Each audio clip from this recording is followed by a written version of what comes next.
You know the drill. Alam mo na ang kailangan gawin. I-message mo na ako sa aking Facebook fan page na Laika Barista, LYKABARISTA, para sa iyong mga pabate, pachismis sa akin, pasinghal, parinig.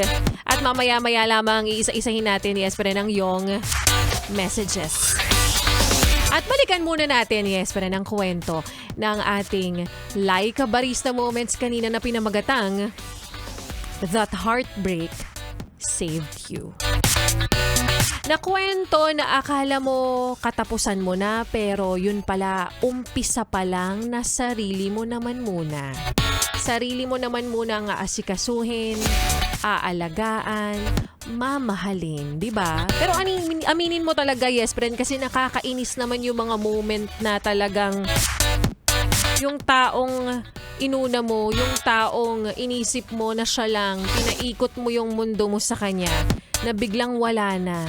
Tapos, biglang isang araw, kaya mo naman pala siyang pakawalan.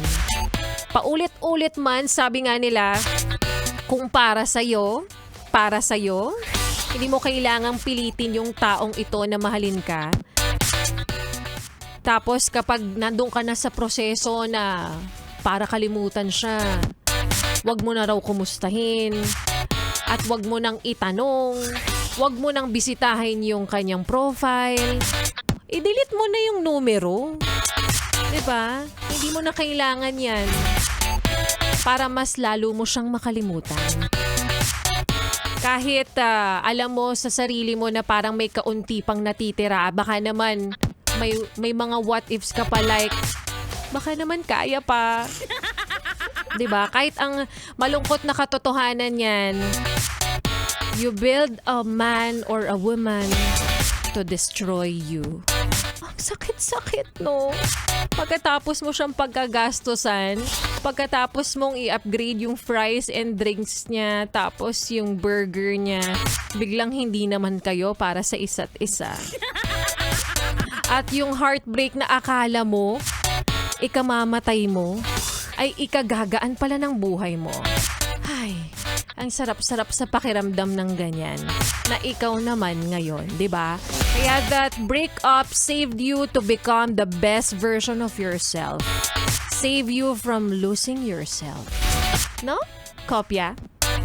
Kopyang-kopya.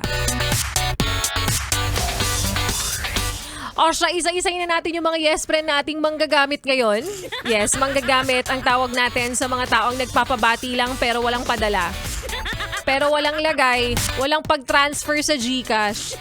Anyway, number is, wow. Ready ako. Bakit? Sige, bigay natin yung numerong yan. 0956-887-4402. Matindi ang pangangailangan. Isa-isayin na natin yung mga yes friend nating nag-message ngayon sa aking Facebook fan page. Sa mga nasa biyahe, sa mga na kung saan man ngayon, si Mary Rose Villarosa, Tubalia. Hello po, Miss Laika, pa shout out sa mga kasamahan ko dito sa Pusoyan, Belyang. Pangalan pala ng tao yun. Chacha at Daniela, happy listening from Montalban, Rodriguez, Rizal. Ilan pa sa mga yes friend natin ngayon ang mga manggagamit. Ang ganda nung pag-pronounce, no? Manggagamit, ang positive ng vibe, pero ang pangit ng ibig sabihin. Magandang afternoon, Miss Laika Barista. Pa-shoutout sa mga kasama ko sa bahay, sina Bernadette and Cloud. Thank you and God bless. Ayan, si Hannah Lopez. Sabi niya rito, inaano ka ba, ate? Natamaan ka? Bakit nasa ganyang sitwasyon ka ba? Alfred Marcelino, of course, solid Yes FM listener natin yan. Happy Thursday din sa'yo. Alfred Marcelino from Palasan, Valenzuela City. Nakikinig araw-araw habang namamasada. Alam mo, pinaka natutuwa ako sa'yo, Alfred Marcelino, buong-buo yung salita, buong-buo yung messages mo, hindi jejemon. Kahit copy-paste lang siya. Robert Leyva, happy listening, na competitive din. Nag-send pa siya yung nakikinig. Nag-send pa ng picture na siya yung nakikinig sa 101.1 Yes FM sa kanyang sasakyan. Jojo, sabi niya rito, pa-shoutout. Parang nagtatawag ng kapitbahay. Masikip na vlogger ng Kalambang. Happy listening sa'yo. Renante Amper, hello po Miss Laika, maayong hapon din sa'yo. And ilan pa sa mga yes friend natin na nagme-message ngayon, mga manggagamit. Mark Andrew Aguilar, sabi niya, hello po, Miss Laika Barista. Pa-shoutout kami sa Deca Homes sa Lusoy, May Kawayan, Bulacan. Nakatune in po kami at nakikilig sa 101.1. Ang daming nakikinig! Ang daming mga manggagamit for today's video. But anyways, may araw pa ng bukas, yes friend, Friday na. Palakpakan ng bawat isa dahil nakaraos ka na naman. Kung sakaling papasok ka bukas, yes friend, na isurvive mo na naman ang buong linggong ito. At magde-day off ka na naman. Take note, day off lang, walang rest day kasi hindi ka naman magpapahinga sa darating na day off mo. Kopya. Kopyang kopya. O siya, ituloy pa natin, yes friend, ang pakikinig mo sa mga solid kong kantahan ngayong hapon na paggabi na rin. Kasama pa ang mga kantahan natin ngayong hapon by Bugoy Drilon.